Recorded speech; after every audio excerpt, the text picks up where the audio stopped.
욥기 말씀 계속해서 함께 살펴보고 있습니다. 오늘은 욥기 8번째, 나는 전통과 패턴 바깥에서 하나님을 찾겠다라는 제목으로 말씀 나누도록 하겠습니다.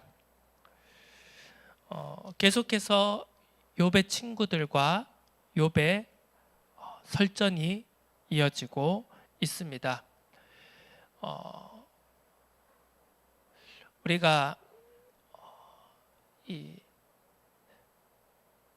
우리의 삶에서도 그런 것을 이제 경험할 때가 있을 겁니다. 처음 시작은, 그리고 처음의 이유와 동기는 그게 아니었는데, 시간이 지나다 보면 우리가 사람과 사람 간의 대화라고 하는 것, 그리고 설득이라고 하는 것, 토론이라고 하는 것이 그렇죠. 처음에는 분명 그런 의도가 아니었는데 마지막으로 가다 보면 점점 감정 싸움이 되어갈 때가 참으로 많습니다. 처음에는 내 생각이 더 옳음을 설득하는, 그리고 주장하는 과정이 있을 것인데, 나와 생각이 맞지 않다, 내가 인정하지 않는 부분들을 계속해서 주장하고 나를 설득시키려고 한다라고 했을 때 점점 더 날카롭고 모난 표현들이 나가기 시작하며 결국은 감정 싸움으로 마무리되어질 때가 많습니다. 어떻게 보면 이 욥의 친구들과 욥의 공방 속에서 점점 좀 그런 양상도 보이는 것 아닌가 하는 생각이 듭니다. 욥도 그럴 수 있겠습니다만, 특히 욥의 세 친구들이 이제 앞으로도 계속 우리가 살펴보겠습니다만, 대화가 진행되면 진행될수록 굉장히 뭔가 감정적인 표현들을 하는 것을 보게 될 것입니다. 네 말이 바람이 거센 것 같다.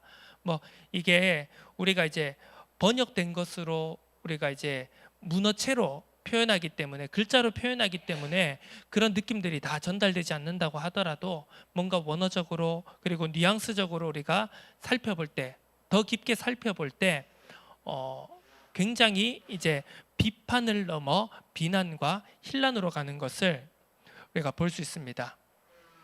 앞서서도 말씀드렸지만, 뭔가 감정적이 된다, 뭔가 날선 표현들을 주고받는다라고 했을 때 그 지점이 무엇일까 할 때 여러 가지 요인 중에 하나가 바로 내가 인정하지 않는 어떤 영역, 분명히 현실 속에서 존재하지만 내가 그렇게 살아오지 않았고, 내가 그렇게 배워오지 않았고, 나는 전혀 경험해보지 못한 내 인생사를 통하여서 결코 그 영역을 경험해보지 못한 이 바운더리가 있습니다.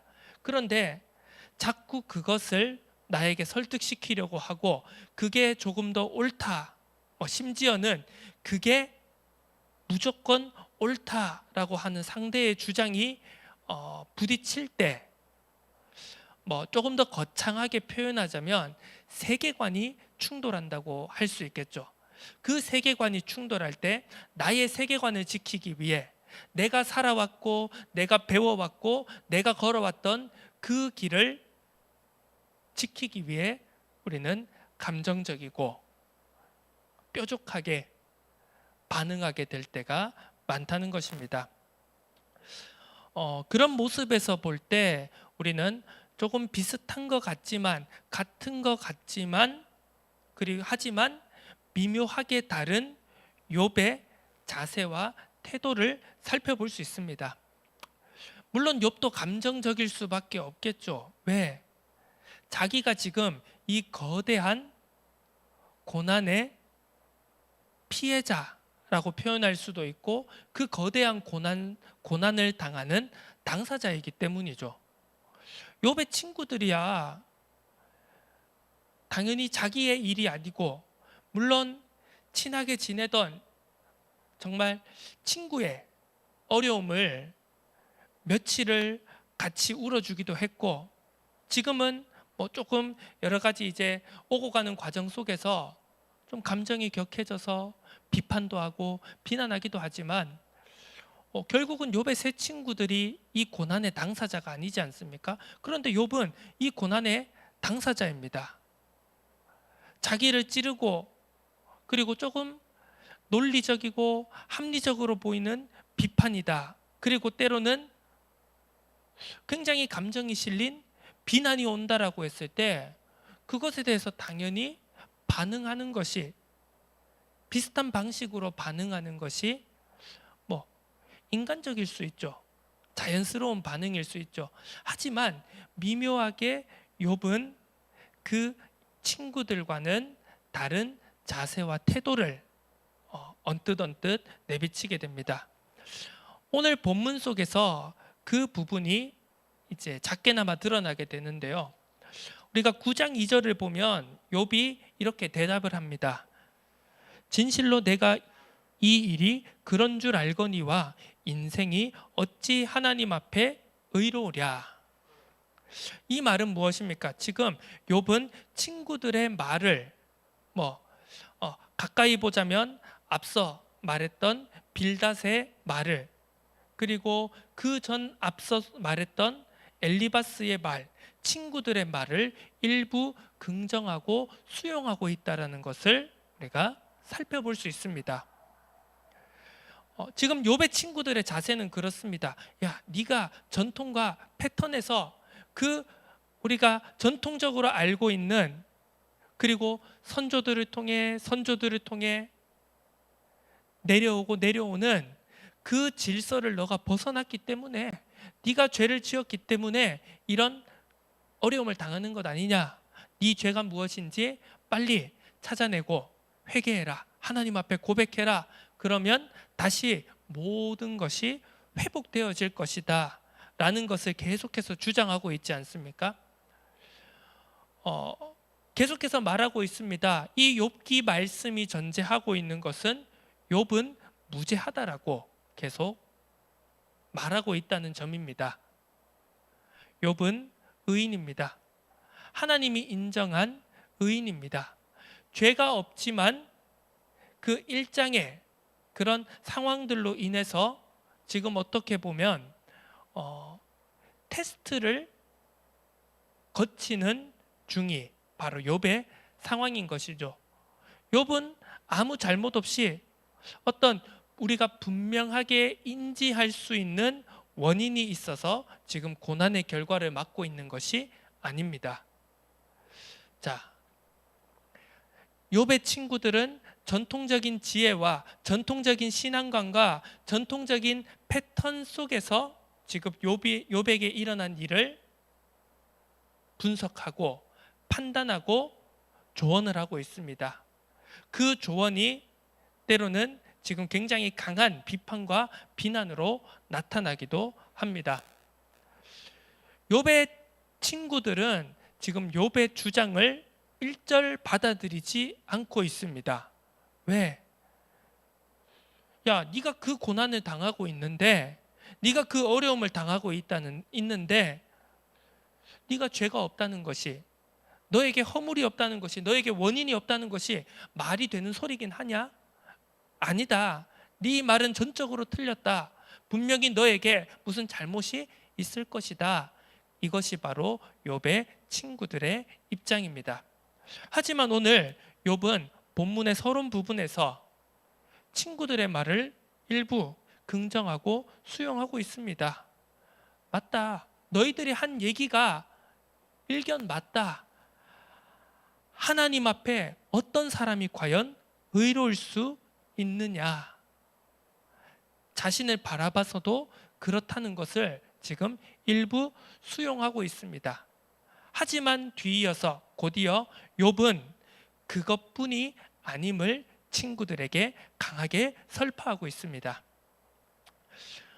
우리는 분명히 생각할 것이 있습니다. 많은 사람들은 전통과 패턴의 틀 안에서만 하나님을 찾고자 합니다. 자신뿐만 아닌 모든 사람들이 그 틀 안에서만 하나님을 찾기를 원합니다.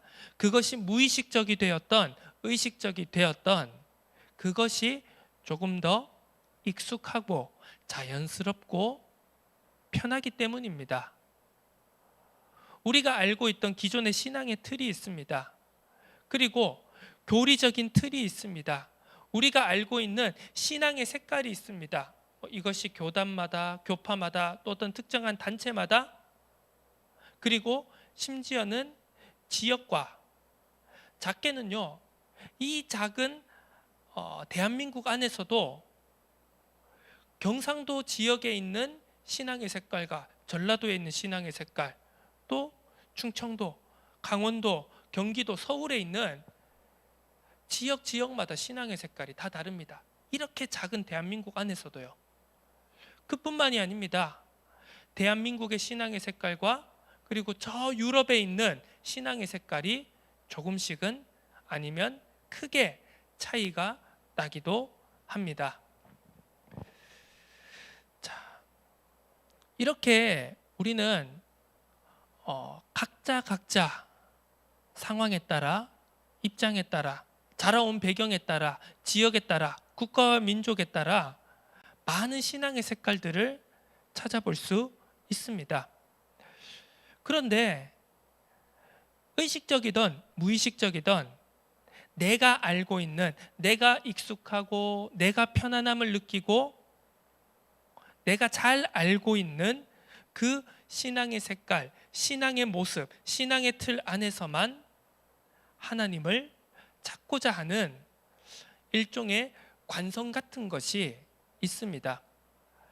자기만 그렇게 살아가면 모르겠는데 가깝게는 내 가족, 그리고 내 친구들, 내 가까운 사람들, 그리고 내가 속해 있는 공동체, 내가 속해 있는 조직, 단체, 이렇게 우리는 내가 익숙하고 편안한 그 신앙의 틀 안에서만 하나님을 찾고자 하는 경향이 있다는 것입니다. 또 알게 모르게 그것을 종용하기도 하는 것입니다. 자, 우리는 이러한 부분을 또 조심하고 경계해야 됩니다. 내 이해의 범주를 벗어나면 용납하지 못하는 우리가 신앙의 자세가 있음을, 그리고 혹시 내가 그 내 이해의 범주를 벗어날 때 용납하지 못하는 자세와 태도가 있지 않는지를 우리는 점검해 볼 필요가 있습니다. 제가 항상 대표적으로 예를 들지만 장로교와 감리교, 칼빈주의와 그리고 알미니안, 웨슬리안주의의 그 차이점에서도 우리는 쉽게 내가 속해 있지 않은, 내가 겪어보지 않은, 내가 배워보고 내가 배워오고 내가 살아내지 않은 그 영역에 대한 막연한, 어떻게 보면 두려움과 거부감을 가지는 경우가 참으로 많다는 것이죠. 우리는 반드시 이러한 것들을 뛰어넘어야 됩니다. 내 이해의 범주 밖에도 하나님의 섭리가 있음을 인정하고 고백하는 신앙의 자세와 태도를 우리는 조금씩 갖추어 나가야 할 것입니다. 이것이 앞서 말했던 교단이 될 수도 있고 교파가 될 수 있고 어떤 특정한 교리나 신학적인 주장이 될 수도 있습니다. 혹은 그 이외에 우리가 삶으로 살아내는 모든 행동 양식들, 삶의 방식들, 작은 부분 하나에서 우리는 내 영역 밖에 있는 신앙을, 내 영역 밖에 있는 신앙의 모습들을, 내 영역 밖에 있는 하나님의 섭리를 인정하고 받아들이는 자세와 태도를 우리는 더욱더 깊이 갖추어 나가야 될 줄로 믿습니다. 우리가 그렇죠. 우리가 흔히 이 장로교라고 하는, 그리고 더욱더 대한예수교 장로회라고 하는, 심지어 우리 대한민국 안에서도 이 대한예수교 장로회만 있는 것도 아닙니다. 뭐 기독교 한국 장로회, 흔히 우리가 이제 기장이라고 말하는, 이제 뭐 흔히 좀 보수적인 진영에서는 굉장히 뭐 자유주의다, 그리고 뭐 진보주의다라고까지 불리는 기장이라고 하는 장로교의 한 또 부분도 있습니다. 대부분 사람들이 그냥 우리나라에서 장로교다 그러면 보통 이제 예장이라고 표현을 하죠. 대한예수교 장로회. 그런데 기장도 있습니다. 심지어 이런 것을 잘 인지하지 못하고 신앙생활하는 경우도 어떻게 보면 거의 대부분이라고 할 수 있을 것입니다. 이 대한예수교 장로회라는 이 부분 안에서도 수많은 교단들이 난립해 있습니다. 각각 또 그런 조직, 단체마다 또 각각의 신앙의 색깔들이 조금씩은 차이가 나게 되겠죠. 그런데 우리가 조금만 더 눈을 넓혀서 조금만 더 우리의 시야를 확장해 본다면요, 이 장로교라고 하는 것이 지금 전 세계의 기독교라고 하는, 흔히 우리가 크리스천니티라고 하는 이 전체의 우리의 신앙의 범위 안에서 이 장로교라고 하는, 대한예수교 장로회도 아닙니다. 전체를 따져서 전 세계에 있는 장로교라고 봤을 때 흔히 우리가 뭐 칼빈주의라고 등치시켜도 뭐 말이 성립될 수 있는 그러한 신앙의 색깔을 전체를 놓고 살펴본다고 할지라도 이 장로교라고 하는 이 범위가, 포션이 굉장히 적다는 것을 알 수 있습니다. 뭐 정교회가 있을 수도 있고요, 뭐 루터교가 있을 수도 있고, 뭐 우리는 잘 인정하지 않지만 뭐 성공회라고 하는, 이제 어떤 좀 분류의 기준을 좀 다르게 놓고 봤을 때 영국 성공회, 영국 국교회조차 이 개신교의 범주에 넣는 경우도 있습니다. 왜? 카톨릭 구교가 아니기 때문에, 종교개혁의 그 시기를 통하여서 로마 카톨릭으로부터 분리되었기 때문에 영국 성공회조차 이 개신교의 범주에 넣는 경우도, 그런 분류도 엄연히 존재를 합니다. 자, 이렇듯 수많은 범위의 신앙의 바운더리, 신앙의 색깔들이 존재하고 있습니다. 자, 여기에서 우리는 그것들을 올바르게 바라볼 준비가 되어 있습니까? 흔히 그러죠. 더욱더 좁히고 더욱더 깊숙이 우물 안에 들어가게 된다면, 우리 교회 아니면, 내가 속해 있는 신앙의 공동체 아니면 마치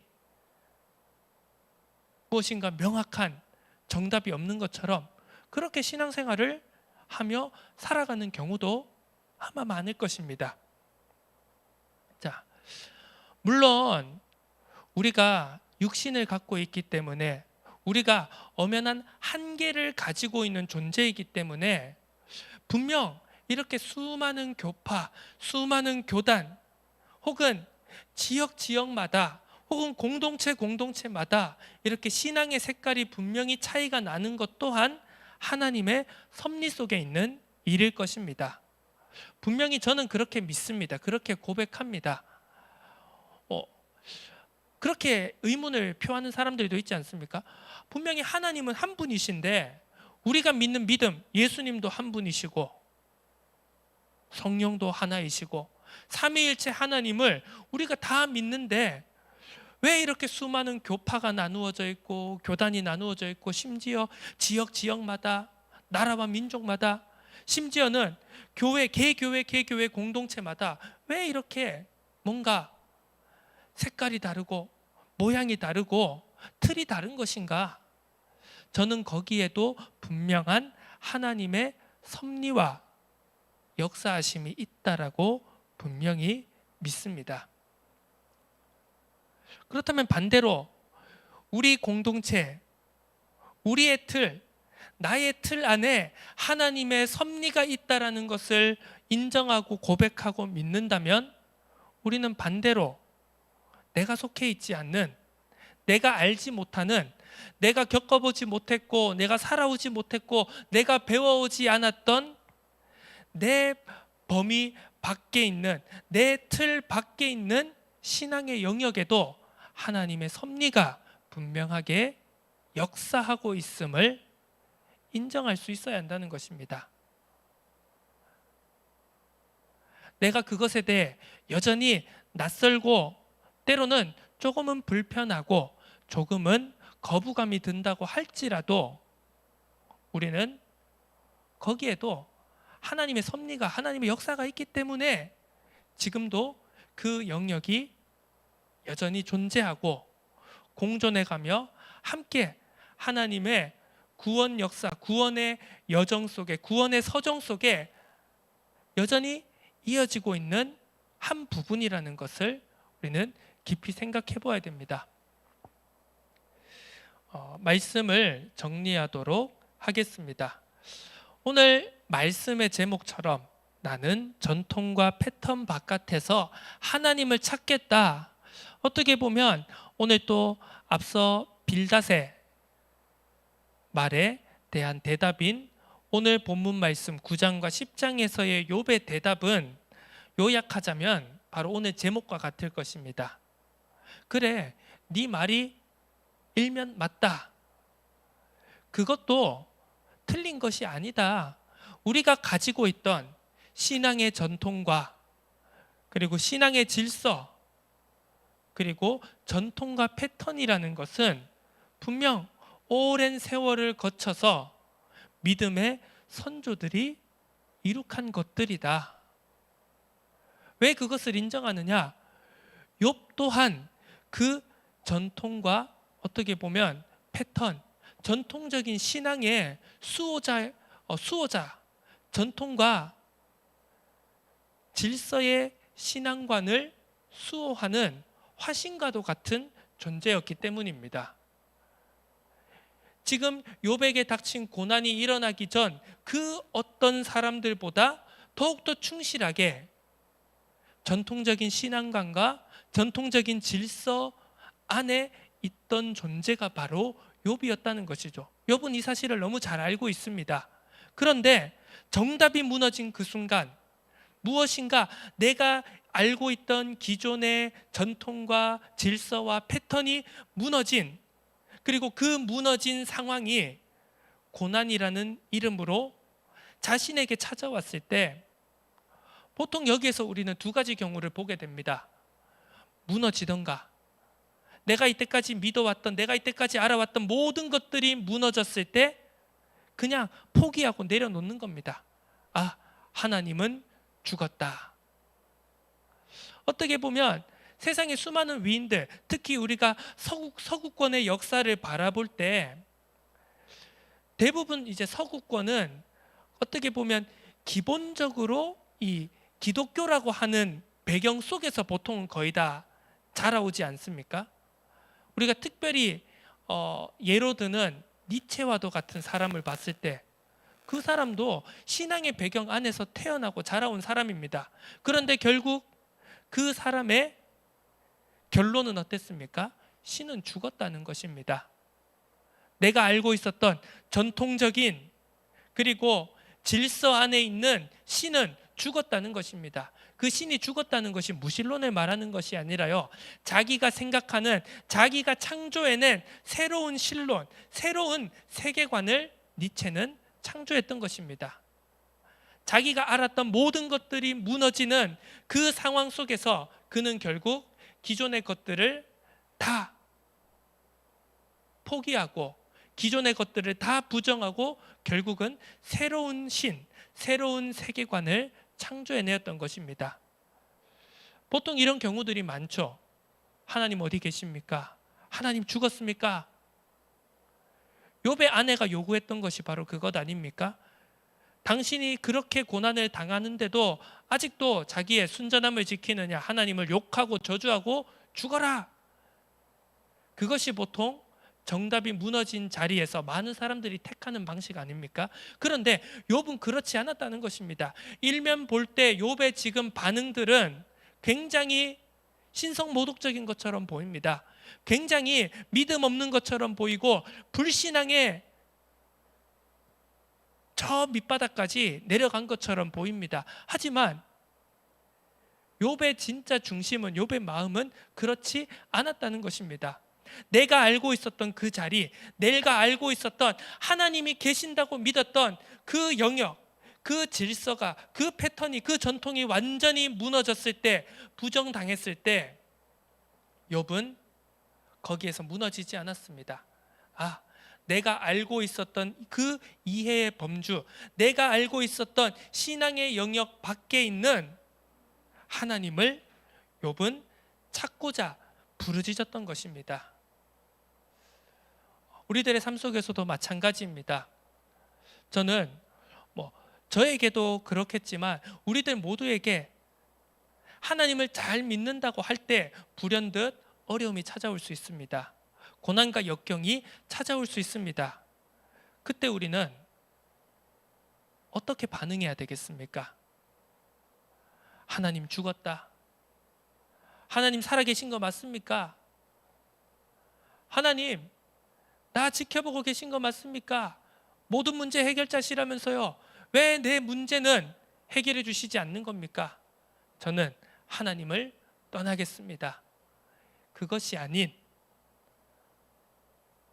내 이해 바뀌지만 내가 믿어왔고 내가 배워왔고 내가 살아온 그 모든 방식과 지금 정답이 완전히 무너졌지만 하지만 그 밖에서도 역사하시고 일하고 계시는, 그리고 나와 함께하고 계시는 하나님을 찾겠습니다. 하나님 만나 주십시오 라는 절박한 절규로, 간구로 우리가 하나님을 놓치지 않는 그 신앙의 여정을 우리 모두가 걸어갔으면 좋겠습니다. 그것이 어떻게 보면 우리가 욥을 통하여서 간접적으로 보듯이 알겠지만 나 혼자서는 그것을 감당하는 것이 쉽지 않습니다. 그렇기 때문에 또 우리는 살펴봐야 됩니다. 우리가 계속해서 말하지 않았습니까? 우리는 욥을 바라보기도 해야 되지만 우리는 욥의 새 친구들을 바라보기도 해야 된다는 것입니다. 우리가 꼭 욥이라는 법은 없지 않습니까? 알고 보니까 내가 12제자인 줄 알았더니 알고 보니 내가 바리새인과 사두개인과 서기관들과 유대인들과 대제사장들일 수도 있는 것처럼 우리 또한 우리들의 신앙의 삶 속에서, 그리고 우리가 함께하는 공동체 속에서 우리가 욥인 줄 알고 있었더니 아차, 깨닫고 보니 내가 내 지체에게, 내 가족에게, 내 옆에 있는 사람들에게 내가 엘리바스와 빌닷과 소발과 엘리후 같은 사람이 아니었는가라는 것을 우리는 깊이 생각해 볼 필요가 있다는 것입니다. 자, 내가 욥 옆에 있는 엘리바스와 빌닷과 소발과 엘리후라면 나는 어떻게 곁에 있어 줄 것인가? 이것 또한 우리가 한번 깊이 생각해 봐야 되겠습니다. 내 이해의 범주 밖에 있는 내 지체를 바라볼 때 과연 나는 그것을 참고 견디며 바라봐 줄 수 있을 것인가? 아니면 내가 생각하는 전통과 패턴의 틀 안에 그를 우겨 넣어서 하나님을 찾게 하려고 하지는 않는 것인가? 그것을 우리는 깊이 생각해 보고 우리는 내 밖에 있는, 내 틀 밖에 있는 하나님의 섭리를 인정해 나갈 수 있는, 그리고 그 틀이 깨트려질 수 있는 그 도전을 우리는 분명히 해나가야 되겠습니다. 그 도전 속에 우리는 하나 되어져가는 은혜와 긍휼, 사랑 안에서 우리의 믿음, 우리의 신앙, 우리들의 삶은 더욱 더 굳건하여져 가고 그리고 풍성하여져 갈 줄로 믿습니다.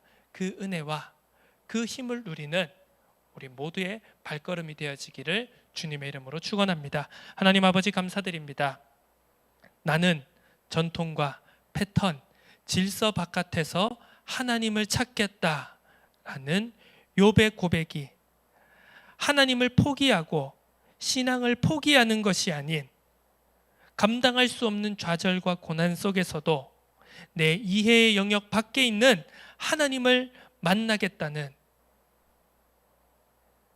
그 정답이 무너진 자리에서 하나님 저를 만나 주시옵소서라는 고백으로 간구함으로 나아가는 우리의 삶이 되게 하옵소서. 그리고 그 옆에 옆자리에 있는 친구들이 그 친구들처럼 우리의 모습이 우리의 지체들과 함께 있는 나의 모습, 우리의 모습이 그와 같이 되지 않도록 은혜와 긍휼의 마음으로 우리가 우리의 이해의 영역 밖에 있는 하나님의 섭리를 인정하고 함께 할 수 있는 힘을 허락하여 주옵소서. 감사드립니다. 예수 그리스도의 이름으로 기도드립니다. 아멘. 찬송가